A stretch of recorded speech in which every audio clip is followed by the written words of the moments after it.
Bonjour à tous, bienvenue pour cette 6e vidéo. Aujourd'hui, nous allons aborder le sujet de l'adoption. Gélia nous racontera son histoire d'enfant étranger adopté par une femme célibataire.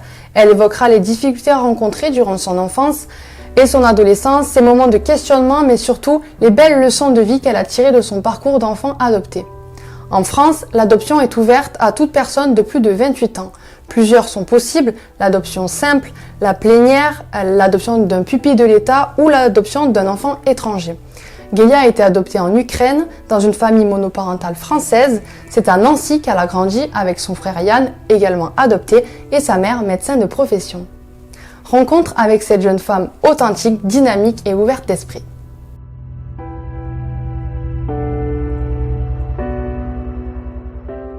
Bonjour Gélia, bienvenue. Bonjour. Est-ce que tu peux te présenter aux personnes qui nous regardent? Bonjour, je m'appelle Gélia, j'ai 23 ans. Je suis en école d'ostéopathie animale pour faire ostéopathie animale plus tard. À quel âge as-tu été adoptée? J'ai été adoptée à 2 ans et demi. Je viens de Dniepopetrovsk en Ukraine. Est-ce que tu sais la raison de ton placement à l'adoption du coup? Alors il n'y a pas eu de raison particulière. Donc dans les dossiers, on ne sait pas exactement pourquoi j'ai été abandonnée.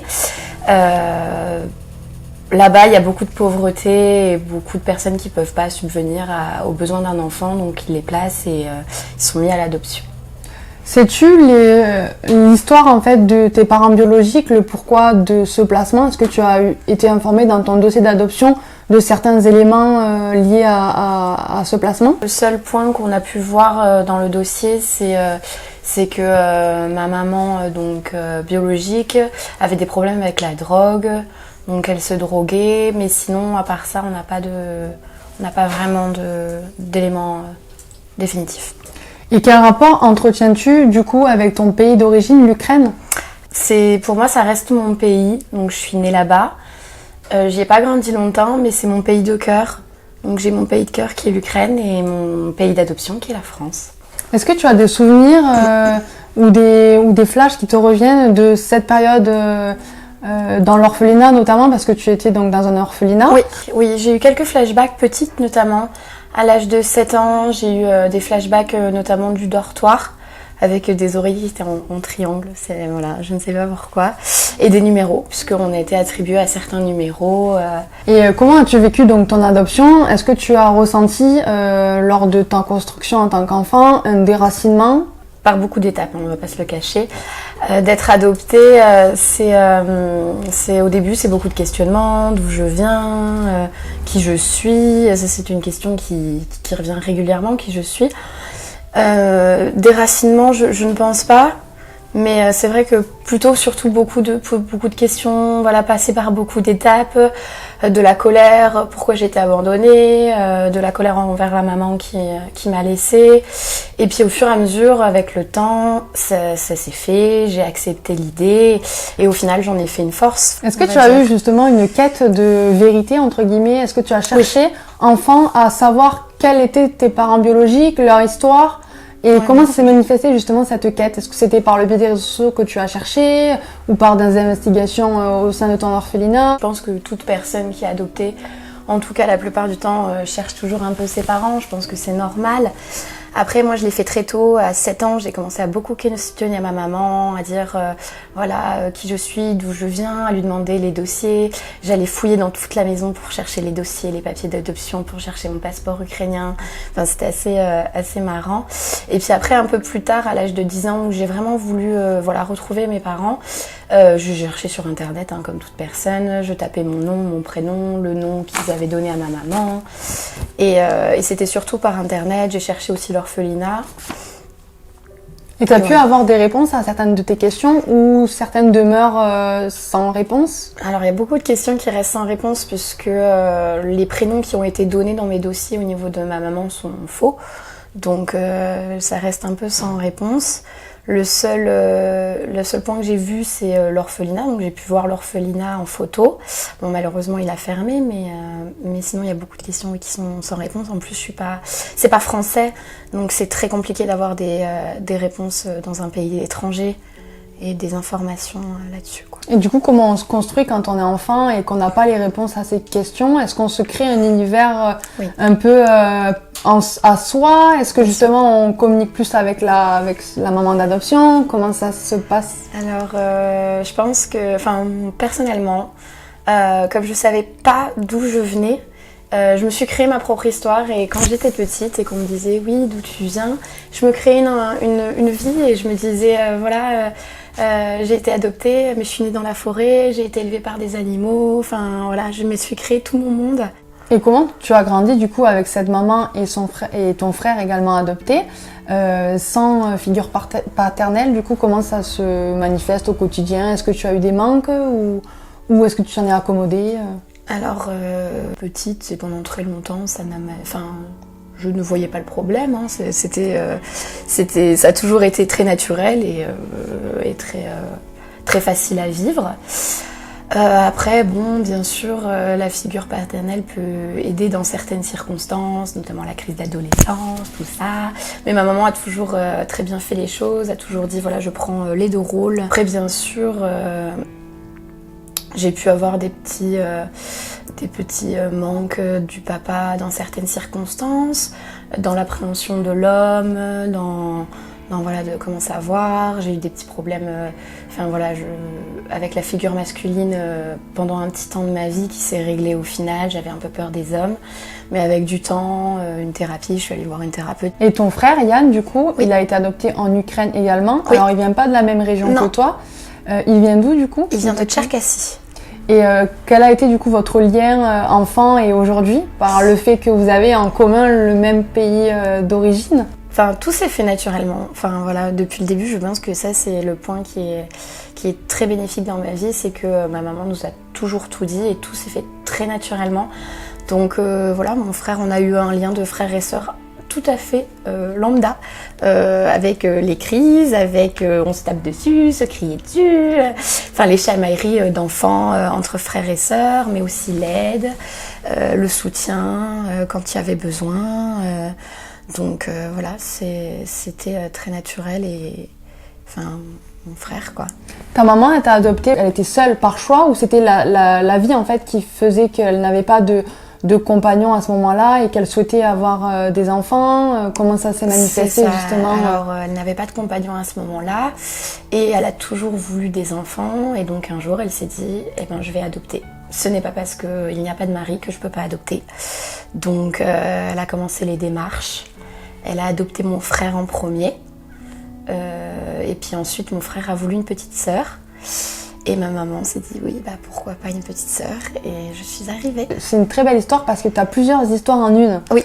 Le fait d'avoir un frère adopté, d'avoir une maman adoptive, d'être dans une famille monoparentale avec une mère seule. Du coup, comment tu vois cette famille-là? Personnellement, c'est vraiment une force, puisque d'avoir été élevée dans une famille monoparentale, j'ai pu voir que je n'avais pas forcément besoin d'hommes et qu'une femme peut se construire seule, sans homme. Je suis pas là à me dire j'ai pas de copain, je peux pas vivre ou je peux pas vivre ma vie. Bien sûr que si en fait. Est-ce que tu penses que l'amour peut tout réparer, par exemple l'abandon? Est-ce que dans ta situation, tu penses qu'il a tout réparé justement? Quelle que soit la situation, la sincérité, la communication et surtout l'amour, et je parle d'amour inconditionnel. Donc c'est quoi qu'il arrive, je t'aime. Quoi qu'il se passe, ma maman m'a toujours dit j'ai un amour inconditionnel pour toi. Et du coup j'ai grandi dans cette ambiance et donc oui, pour moi ça a réparé tous les maux. Par rapport à ton frère aussi, oui. Comment tous les deux en fait vous avez trouvé votre place au sein de cette famille un petit peu atypique du coup? Naturellement Assez naturellement. Bien sûr, il y a des questions qui se posent. Bien sûr, quand on grandit et qu'on voit ma maman avec, par exemple, ma cousine. Donc au début, on a des phases où on se dit « Ah ouais, quand même, j'ai pas ce caractère, j'ai pas cette morphologie, je leur ressemble pas. » Mais au final, si on leur ressemble beaucoup, parce qu'au fur et à mesure, en fait, ma maman qui m'a élevée, je lui ressemble énormément dans les traits. Aussi, dans les traits, au final, je lui ressemble énormément dans le caractère, dans les façons de vivre et tout ça. Et du coup, au final, je me suis très bien adaptée. Et puis en plus, ma famille nous a très bien accueillis, très bien adaptés. Il n'y a jamais eu de différence. Toute la famille appris la chose naturellement et voilà. Et toi, tu as pu avoir des moments aussi parfois de rejet? Non, ce qui était impressionnant, et puis en plus j'en discutais avec ma maman il n'y a pas longtemps, c'est qu'elle me dit j'ai une fierté dans ma vie, c'est que vous m'avez jamais dit de toute façon tu n'es pas ma mère. Ouais. Ça a toujours été très clair, très lucide dans notre tête. On a 2 mamans et maman de France, c'est notre maman et il n'y a jamais eu de rejet face à cette situation. Tu as grandi du coup à Nancy. Comment ça s'est passé ton enfance lorsque tes petits camarades te demandaient tes parents, qu'est-ce qu'ils font dans la vie comment tu expliquais en fait que tu avais qu'une maman du coup, que tu avais été adoptée? Tout simplement comme on me l'a formulé. C'est-à-dire que comme ma maman nous a toujours dit, nous a toujours tout expliqué, et on expliquait un peu pareil au final. On disait qu'on était adoptés, qu'on n'avait pas de papa, pas parce qu'il est parti ou pas parce que quoi que ce soit. C'était un choix. Ma maman n'avait pas de mari à ce moment-là et donc on n'en avait pas, mais que ça changeait pas grand-chose au final, quoi. Et par rapport au sein de tes établissements scolaires, par exemple, est-ce que tu as déjà été face à des difficultés? Paradoxalement, c'est pas les enfants qui étaient méchants. Ah oui, c'est les adultes. Ouais, c'est que... Dans quelles circonstances? C'est-à-dire, oui, il y avait une dame à l'école primaire qui nous a dit un jour avec mon frère... retourner au goulag, quoi. Et justement, tu as peur également de l'abandon, au fil de ta vie, des années, ou c'est un traumatisme qui reste quand même? Oui. Et comment tu arrives justement à te sortir de ça et de ce sentiment? L'acceptation fait beaucoup de choses. Et après, c'est un peu, on va dire, c'est la vie et les personnes qui nous entourent qui nous aident à nous dire « non, tu ne seras pas abandonnée cette fois-ci. Je ne t'abandonnerai pas, je serai là. » Puis en plus, il faut savoir se suffire à soi-même aussi. Hein. Ouais, donc, faut s'aimer soi et il faut se dire que de toute façon, la seule personne qui nous abandonnera pas, c'est nous-mêmes.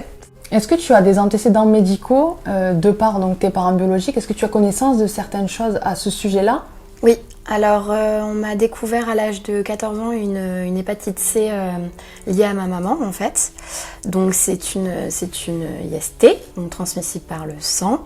Et avec les années, on a réussi à me guérir parce que maintenant, il y a un traitement qui marche très bien et qui guérit tout le monde. Par contre, je sais qu'il faut que je sois vigilante face aux autres maladies qui peuvent être héréditaires. Quand on demande est-ce qu'il y a des cancers dans votre famille ou d'autres pathologies, je ne peux pas répondre. Et ce sera un peu la surprise.